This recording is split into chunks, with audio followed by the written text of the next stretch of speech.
Hello everyone. Today we will talk about how to fix the phrases of the month. Here we go to settings. Then we click on apps.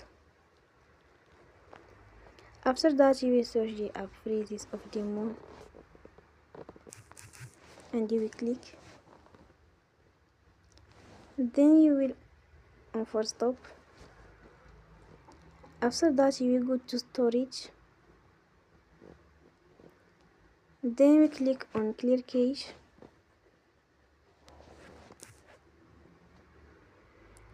In the end, turn off your phone and you will restart your phone again. Don't forget to support us by like and subscribe. See you next time and thank you for watching.